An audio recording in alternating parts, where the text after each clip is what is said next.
Hello friends, welcome to the new episode of my channel. আমি অরিত্র। এখন এই ভিডিওর মধ্যে আমরা কথা বলবো যে মিরায়ের ট্রেলার নিয়ে। আজকে সেটা রিলিজ করে গেছে। তো এটা হচ্ছে আপকামিং একটা প্যান ইন্ডিয়া ফিল্ম, যেটা বেসিক্যালি তেলেগু ইন্ডাস্ট্রি থেকেই আসছে আর কি। কার্তিক গাট্টামেনি, যিনি আগে সিনেমাটোগ্রাফার ছিলেন, তিনি এটা ডিরেক্ট করেছেন। এর আগে উনি রবি তেজাকে নিয়ে ইগল বলে ছবিটা বানিয়েছিলেন। তো তেজা সাজা আফটার হনুমান আবারও সেম জোনের মধ্যে একটা ইন্ডিয়ান মাইথোলজি, তার সাথে একটা সুপার হিরো টাইপের ছবি। তো সেই কম্বিনেশন আর কি, ককটেল একটা সিনেমা নিয়ে আসছেন। হনুমানও এক্স্যাক্টলি এই জনরারই ছিল, যে মাইথোলজিক্যাল স্টোরিকে নিয়ে সেটাকে একটা সুপার হিরো ফরম্যাটে প্রেজেন্ট করা। সেটা আর কি মিরাইয়ের ক্ষেত্রেও হচ্ছে। এবং এই ছবিটা কিন্তু প্রত্যেকটা ইন্ডাস্ট্রির বড় বড় প্রোডাকশন হাউসরা কিন্তু রিলিজ করছে। আপনারা যদি দেখেন, তামিলে এজিএস প্রোডাকশন করছে, কানাডার ক্ষেত্রে হোমবালে করছে, গোকুলাম মুভিজ মালায়ালাম ভার্সনটা করছে, তেলেগুতে তো অলরেডি পিপলস মিডিয়া ফ্যাক্টরি বড় প্রোডাকশনই, এবং হিন্দির ক্ষেত্রে কিন্তু ধর্মা প্রোডাকশন অ্যাসোসিয়েটেড আছে। এবং হিন্দি ট্রেলারটা বাকি সাউথ ইন্ডিয়ান ট্রেলার্সের থেকে একটু পরে এসছে, এবং ট্রেলারটা কিন্তু ব্যাপক হয়েছে। ঠিক আছে, 3 মিনিট রান টাইম হয়েছে ট্রেলারটা সব থেকে পজিটিভ জিনিস হচ্ছে ভিজুয়ালস। তো যেহেতু ডিরেক্টর নিজের ডিওপি ছিল, তাই জন্য কিন্তু ভিজুয়ালস চমৎকার হয়েছে। ছবিটা কিন্তু এরকম নয় যে 300 কোটি টাকা বাজেটে বানানো, 500 কোটি টাকা বাজেটে বানানো, বাট যে কোনো একটা বড় ছবি, ধরুন এই ওয়াইআরএফ এর ওয়ার 2 এর এক্সাম্পল দিচ্ছি, বা যে কোনো বিগ বাজেট ছবি, বা আদিপুরুষের মতো ছবি ধরে নিন, সেই সব ছবির থেকে অনেক কম বাজেট হওয়া সত্ত্বেও আপনি ভিজুয়ালস দেখে নিন।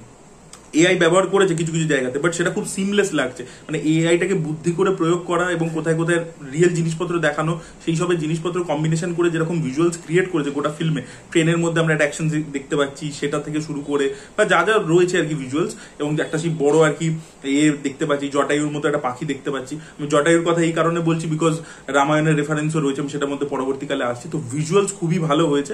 এবং এই সিনেমা মানে যিনি সিনেমাটোগ্রাফার আর কি, কার্তিক গাট্টামেনি, ওনার অন্য ছবি যেগুলো উনি ডিরেকশন দিয়েছেন, বেশ কটা ছবি উনি বানিয়েছেন ডিরেকশনে, প্রত্যেকটারই ভিজুয়াল খুব ভালো ছিল। মিরাইতে ব্যাপারটা নেক্সট লেভেলে চলে গেছে। তো সেটা সব থেকে প্রথম ভালো। দ্বিতীয় হচ্ছে এটার যে বিজিএমটা, ট্রেলারটা যেখানে শেষ হচ্ছে, যেখানে প্রভু শ্রীরামকে আমরা দেখতে পাচ্ছি, সেখানে যে বিজিএমটা বাজছে, ব্যাপক, বাস গুজবাম লেভেলের বিজিএম ওখানটা ক্রিয়েট করেছে। ওই জায়গাটা আমার ব্যাপক লেগেছে। এবং থ্রু আউট দ্য ট্রেলার পুরো যে মানে মিউজিকটা এত ভালো কাজ হয়েছে। তো ভিজুয়ালস দারুণ, তার সাথে মিউজিক, দুটোর ককটেল মিলিয়ে অডিও ভিজুয়ালের দিক থেকে চুমু হয়েছে আর কি। পুরো ওইটা দারুণ একটা এক্সপিরিয়েন্স দিচ্ছে। এবার গল্পটা কি হতে চলেছে, তো এখানে বেসিক্যালি একটা সুপার হিরো অরিজিন স্টোরি টাইপেরই হবে, যেখানে তেজা সাজ্জার ক্যারেক্টারটা জানে না নিজের ব্যাপারে, নিজের পাওয়ার্সের ব্যাপারে, but he is a chosen one. তার কাছে একটা মেয়ে আসছে, সেই মেয়েটা ওকে বলছে যে তোমার লাইফে একটা পারপাস রয়েছে। বেসিক্যালি আমি টিজার রিভিউ যখন করেছিলাম, আমি অশোকের 9 আননোনের ব্যাপারে বলেছিলাম যে সম্রাট অশোক, তিনি তার একটা মানে সায়েন্টিস্ট ইত্যাদি উনি রাখতেন আর কি। তারা প্রচুর রিসার্চ ইত্যাদি করতো, প্রচুর টেকনোলজি ইত্যাদির উপর রিসার্চ করতো, সেসব করতো। তো যখন কলিঙ্গ যুদ্ধতে উনি একই দিনকে প্রচুর লোককে মেরে ফেলেন, তারপরে ওনার রিয়েলাইজেশন হয় যে আমার কাছে যে টেকনোলজি আছে, যেটা আমি এই যুদ্ধতে প্রয়োগ করলাম, সেটা যদি ভুল হাতে পড়ে যায় তাহলে পৃথিবী ধ্বংস হয়ে যাবে। তো উনি যা যা রিসার্চ করেছিলেন, ওনার যা যা জিনিসপত্র উনি বার করেছিলেন, সেগুলো উনি 9টা বইয়ের মধ্যে ডিস্ট্রিবিউট করে দেন, এবং সেগুলোকে বিভিন্ন লোককে পাস অন করে দেন, এবং এদেরকে বলা হয় অশোকস 9 আননোন বলে। এবং তারা পৃথিবীর বিভিন্ন জায়গায় ছড়িয়ে যায় আর কি। এবং এগুলোর মধ্যে অর্থশাস্ত্র থেকে শুরু করে, মেডিকেল সায়েন্স থেকে শুরু করে, পলিটিক্স থেকে শুরু করে, বিভিন্ন জিনিস, কমিউনিকেশন থেকে শুরু করে সব জিনিসপত্র রয়েছে। এবং জিনিসগুলো এতটাই অ্যাডভান্সড, মানে ধরুন এই যে অ্যানাটমি নিয়ে যে বইটা আছে, সেই বইটার মধ্যে এমন কিছু রয়েছে যে আপনি কাউকে ছুলে সে মারা যাবে, টাচ অফ ডেথ বলে। তো আপনারা এই 9 আননোনের ব্যাপারে পড়ে দেখতে পারেন। প্রচুর বইও রয়েছে এনাদের ব্যাপারে লেখা, এবং আপনারা গুগল করলে প্রচুর পেয়ে যাবেন, ইউটিউবে প্রচুর ইনফরমেশন পেয়ে যাবেন। তো একটা 9 আননোন, মানে তাদেরকে 9টা বই ভাগ করে তাদেরকে পৃথিবীর বিভিন্ন জায়গায় লুকিয়ে যেতে বলা হয়েছিল, যাতে ওই নলেজটা সেফ থাকে। বিকজ ওই নলেজটা যদি ভুল হাতে পড়ে যায় তাহলে পৃথিবীর ডিস্ট্রাকশন হতে পারে, এটা সম্রাট অশোক মনে করেছিলেন। এবং এই যে 9 আননোনের যে প্রত্যেকটা মেম্বার, তারা যখন উপযুক্ত কোনো লোককে পাবে, তাকে আর কি নলেজটাকে পাস অন করে দেবে, যে বইটা ভাই আমার কাছে ছিল এতদিন, এবার তুমি রাখো, তোমার দায়িত্ব।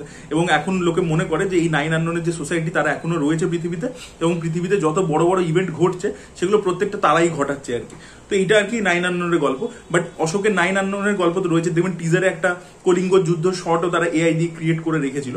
বাট এবারে ফোকাসটা ওই 9 আননোনের উপর করেনি। 9 আননোনের ব্যাপারটা রয়েছে, ওই বইটার ব্যাপার যেটা বলছে, যে ভিলেন যে ওকে একটা এরকম তরোয়াল মতো দিয়েছে, এবং ও এই বইগুলোকে পাওয়ার চেষ্টা করছে। এবং এই বইগুলো, এই শ্রিয়া সারন হচ্ছে এই তেজা সাজ্জার মায়ের ক্যারেক্টার, যে হয়তো একটা টাইমে নিজের ছেলেকে লুকিয়ে দিয়েছে, এবং নিজে কিছু ক্লুজ প্লান্ট করে দিয়েছে, হয়তো কিছু বই লুকিয়ে দিয়েছে, এবং ছেলের ওপরই দায়িত্ব যে ছেলেকে পরবর্তীকালে বড় হলে সে আবার ফেরত আসবে, এবং এখানকার যে লোকেরা তাদেরকে হেল্প করবে, এবং কোথাও গিয়ে ওই অ্যান্টাগনিস্টের কাছ থেকে এই বইগুলোকে বাঁচাবে আর কি। তো এরকমই আর কি গল্প হতে চলছে। গল্পটা আর কি সিম্পল, একটা কামিং অফ এজ ব্যাপারও আছে, যে একটা লোক যে নিজের পাওয়ার সম্পর্কে জানে না, সেখানে সে কিভাবে সেটাকে আটকাবে, কি করবে। এবং তার সাথে এবার এটা তো হলো অশোকের 9 আননোনের যে কনসেপ্টটা, যেটা আমরা ছবির মধ্যে দেখতে পাচ্ছি, আর মিরাই কথাটা, এবং আরো একটা জিনিস আমার খুব ভালো লেগেছে, যেখানে কিন্তু অনেক কিছু জিনিসপত্র রয়েছে, খালি অশোকের 9 আননোন রয়েছে, তার সাথে রামায়ণের একটা রেফারেন্স রয়েছে, বিকজ ও যে অস্ত্রটা ইউজ করেছে, মানে ভিলেনের যেরকম সিগনেচার ওয়েপন হচ্ছে তরোয়াল, হিরোটাকেও একটা লাঠির মতো দেওয়া হয়েছে, যেটার কানেকশন রামায়ণের সাথে রাখা হয়েছে, এবং ওই লাঠিটা ও পাচ্ছে হচ্ছে জটায়ুর কাছ থেকে, মানে জটায়ুর মতো একটা পাখির কাছ থেকে, এবং মাইট বি হয়তো ওটা জটায়ুর বংশধর হতে পারে বা কিছু হতে পারে, বিকজ ওখানে হয়তো ওই পাখিটা কথাও বলবে, এবং হয়তো ও বলছে যে রামায়ণের সময় থেকে অস্ত্রটা আছে, যেটা ওকে দি হ্যান্ড ওভার করছে আর কি। এবার এই যে মিরাই কথাটা হচ্ছে কিন্তু আবার জ্যাপানিজ একটা কথা, এবং এই যে মিরাই বলছে, মানে মিরাই কথাটার অর্থ হচ্ছে ফিউচার, ঠিক আছে। তো এই যে দেখবেন লাস্টে একটা ডায়লগ আছে তেজাস রাজের মুখে, যে পাস্ট এটাই হিস্ট্রি, এটাই বর্তমান, এবং এটাই মিরাই। মিরাই মানে হচ্ছে ফিউচার জ্যাপানিজে। তো এখানে কিন্তু আমরা বুদ্ধিস্ট মনেস্ট্রি ইত্যাদি সেটাও দেখতে পাচ্ছি, কিন্তু যেহেতু অশোক মানে বুদ্ধিজম, সেখানে আর কি বুদ্ধিজমের অ্যাঙ্গেলও রয়েছে কিন্তু। তো একটা বুদ্ধিজমের অ্যাঙ্গেল আসছে, অশোকের অ্যাঙ্গেল আসছে, এবং তার সাথে রামায়ণেরও একটা কনসেপ্ট রয়েছে। এবং দেখবেন টিজারে ওরা একটা শর্ট রেখেছিল যে একটা পা হেঁটে আসছে, পাশে বাঁদররা আর কি নমস্কার করছে, সরে যাচ্ছে। তখন আমরা ভেবেছিলাম মায়ের হয়তো প্রভু শ্রীরাম হতে পারে, বা হয়তো হনুমান হতে পারেন, বাট এখন আমরা দেখতে পাচ্ছি যে রামায়ণের সাথে যে রেফারেন্সটা টানা হয়েছে, সেখানে আর কি আমরা প্রভু শ্রী রামকেই দেখতে পাচ্ছি, এবং ওইগুলোই ট্রেলারের শেষের দিকে ওই শর্টস গুলো আসে, এবং সেগুলো আর কি খুবই মানে ভালো। এগুলো কিছুটা এআই দিয়ে করা হয়েছে, বাট দেখতে খুব ভালো লাগছে, এবং ওই জায়গাতে বিজিএমটা আর কি একদম ক্রিসেন্ডোতে চলে যায় আর কি, হেভি লাগে। এবার দেখা যাক এই রামায়ণের কনসেপ্টটাকে এখানে কিভাবে কানেক্ট করে, ওই অস্ত্রটার সাথে কি দেখায়, কিভাবে অশোকের এই 9 আননোনের কনসেপ্টের সাথে রামায়ণের কোনো কনসেপ্টের ব্যাপারে আমি অ্যাটলিস্ট জানি না, আমি পড়িনি, তো সেটা কিভাবে ইন্টারেস্টিংলি আনে সেটাই দেখার মতো বিষয় হবে। এবং আপনারা দেখবেন যখনই এই মাইথোলজিক্যাল একটা অ্যাঙ্গেল চলে, ধরুন কার্তিকেয়ার মতো ছবি, কার্তিকেয়ার 2 এর মতো ছবি, সেখানে যখনই শ্রীকৃষ্ণর কথা চলে এলো, সেখানে ওই মাইথোলজিটা খুব সুন্দর করে তেলেগু সিনেমা যেহেতু দেখাতে পারে, তখনই কিন্তু হিন্দি অডিয়েন্সের সাথে কানেক্ট করে গেল, এবং ছবিটা বিশাল বড় হিট হলো।